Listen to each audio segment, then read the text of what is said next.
gustó muchísimo. Y sí, efectivamente fue descubierta el 4 de noviembre de 1922 por Howard Carter en un lugar que se llama el Valle de los Reyes. Si ponemos en imágenes las 13 grandes pirámides de Egipto, bueno, acá esto es cerca del Cairo, es decir, es en Gizeh. Pero donde fue descubierta la tumba de Tutankamón, donde también estaba la de Seti I, la de Rasem II, la de Amenhotep, era muy lejos de acá, era 500 kilómetros. Antes los faraones eran escondidos en esas cámaras funerarias que son precisamente las pirámides. Las Claro, pirámides. pero esto era en la cuarta dinastía. Muchos años después, estoy hablando del año 1300 a.C., es cuando muere Tutankamón y era la 18ª dinastía egipcia. Y la verdad es que la medicina averiguó un montón de cosas, porque había muchos misterios atrás de esto. Para empezar, cuando Howard Carter la descubrió, tenía el cráneo roto, es decir, como que había sido asesinado, como que había sido lastimado. Eso no fue así porque después se detectó que la lesión en el cráneo era post-mortem. Pero lo que sí hay, como muy interesante, es la genealogía, es decir, las relaciones familiares y quién era de sangre real y quién no, a través del estudio de 11 momias reales, donde se hicieron ADN, donde se hizo genética, y se descubrieron algunas cosas interesantes. La primera es que, como eran de sangre real, entre los reales, la realeza de Egipto, que daba lugar a la formación de a la designación de los faraones, las relaciones eran íntimas, eran incestuosas, de manera que la mayoría de los hijos reales de la familia real eran de familiares. Claro. Cuando eso sucede, María, hay cierta homogeneidad genética que hace que la posibilidad de que tengan enfermedades sea mayor. Cuando una persona tiene una genética muy distinta a la otra, una mujer tiene una genética determinada y un hombre una totalmente distinta, es menos probable que aparezcan enfermedades genéticas.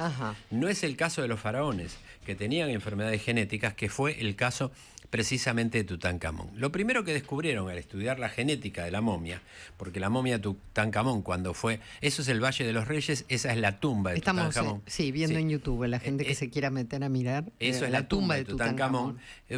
Hermosísima, tenía 4 sarcófagos de madera cubiertos, ¿Uno adentro del otro? Uno adentro del otro, como si fueran cajas o muñecas rusas. Y el último era de oro, era todo de oro. Y después venían 3 sarcófagos.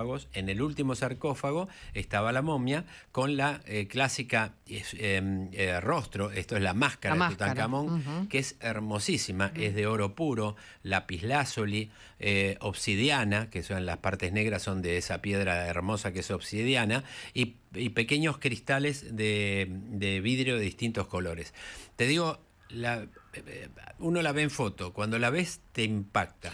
Pero la máscara, vos la viste, ¿no? La vi. La máscara tiene 50 centímetros por 30. ¿Era parte del sarcófago o estaba sobre el cuerpo? Era parte del último sarcófago. Estaba puesta encima de la cabeza de Tutankamón. Abajo de eso estaba Tutankamón. El nemes, que es, uno ve esa tela que tienen como ese sombrero y esa tela que está por detrás de las orejas, se llama neme, y están las orejas para adelante porque, como decían, debía huir a su pueblo. Pero esa máscara es verdaderamente preciosa. Tiene 50 centímetros, 55 centímetros de alto y unos 40 de ancho. ¿Y la máscara supuestamente es la reproducción del rostro de Tutankamón? No necesariamente. Debía ser parecida porque se lo ve joven. Sí, porque tenía 19 años. Él murió a los 19 años, efectivamente, y fue el padre de él era Amenofis IV, que después cambió. Amenofis IV vivió en Tebas, pero cuando eran múltiples los dioses, y él convirtió la religión politeísta de los egipcios a monoteísta, al culto a Atón, y cambió su nombre de Amenofis IV a Akenatón. Ahora, Amenofis IV, el padre de Amenofis IV, es decir, el abuelo de Tutankamón, porque Amenofis IV o Akenatón era el padre de Tutankamón, el abuelo era Amenofis III. El esposo del padre de Tutankamón, Amenofis IV o Akenatón, era Nefertitis, una de las mujeres descritas como más bella de Egipto. Era la belleza típica de Egipto, Nefertiti. Su busto está hoy en Alemania, en Berlín, en el Museo Nuevo, en New Museum. Y es también una cosa hermosa. Lo cierto es que el padre del padre de Tutankamón, es decir, el abuelo de Tutankamón, era Amenofis III. Sí. Todos eran familiares. La esposa de Amenofis III era la abuela de Tutankamón. Y ella no era de sangre real, se llamaba la reina Tishi. Y era una rareza que pudiera conquistar a alguien de la nobleza. De la nobleza, de los faraones. Es más, lo que hoy sería una botinera, ella sería una faraonera. Y se conquistó a Amenofis III, que era el abuelo de Tutankamón. Después viene Amenofis IV o Akenatón, que es el padre de Tutankamón. Lo cierto es que, para decirlo rápidamente por un conflicto de tiempo, que él tuvo enfermedades genéticas importantes. No podía caminar. Tenía el pie izquierdo, casi no lo podía movilizar. Tenía lo que se llama enfermedad, una osteopatía o enfermedad de Kohler o Freiberger, en el cual tenía una necrosis aséptica. Una necrosis es una muerte celular del metacarpo del pie izquierdo. Casi no podía caminar. Por eso en la tumba descubrieron 130 bastones. ¿Por qué? Porque eran los bastones que él iba a usar en el más allá. Claro. Era indispensable. No fue lo único que descubrieron. Descubrieron que tenían, por ejemplo, flemones con pus en las muelas del juicio. Y también descubrieron que pudo haber tenido paludismo como causa de muerte porque encontraron el parásito, que es el Plasmodium. El Plasmodium es el mismo de hoy, del paludismo o malaria, que es vehiculizado por el mosquito Anopheles. Está el Falciparum, el Malariae, Vivax y Ovale. Al que le encontraron a él era el Falciparum. Quiere decir que también pudo haber tenido paludismo. Y la pierna izquierda, el fémur izquierdo, estaba quebrado. Eso sí fue pre-mortem y se supone que fue por una caída. Si vos me decís, ¿cuál fue el motivo de muerte? Si yo tuviese que hacer la historia, es un poco más largo que esto, pero la historia clínica de Tutankamón, aparte de los ascendientes familiares, es que tuvo una salud muy endeble. De hecho, en la tumba estaba lleno de medicamentos para que él pueda llevar al más allá.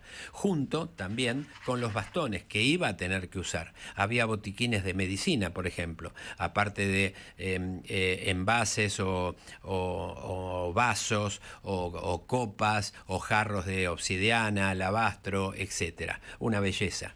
Pero lo cierto es que él muere por razones naturales a la edad de 19 años. Si tuviese que decir y hacer el certificado de defunción de Tutankamón, te diría que Tutankamón fue un paciente de sexo masculino de 19 años de edad que falleció en 1324 a.C.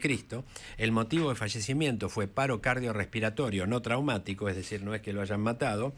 Y la causa mediata, lo que provocó eso, fue una infección generalizada o septicemia por la infección del fémur izquierdo, que en una caída doméstica o en un carro de combate o jugando, vaya a saber cómo, se quebró y se infectó. Generó una osteomelitis que se diseminó en la sangre a todo el cuerpo y fallece. Esa es la causa final. Y también pudo haber agregado en el mismo momento la existencia del paludismo, si no, no hubiesen encontrado el Plasmodium falciparum. Esa es la causa de muerte real, no fue de asesinato y, como dicen, que la pirámide de Keops, Kefren y Miserino estará por siempre, que nadie las puede vencer en el tiempo. Un dicho en el Cairo es que el hombre le teme al tiempo y el tiempo solo le teme a las pirámides, y con la muerte del faraón Tut, de Tutankamón, hoy seguramente reinará en el reino de los cielos con los 130 bastones, porque obviamente no podía caminar bien. Qué interesante.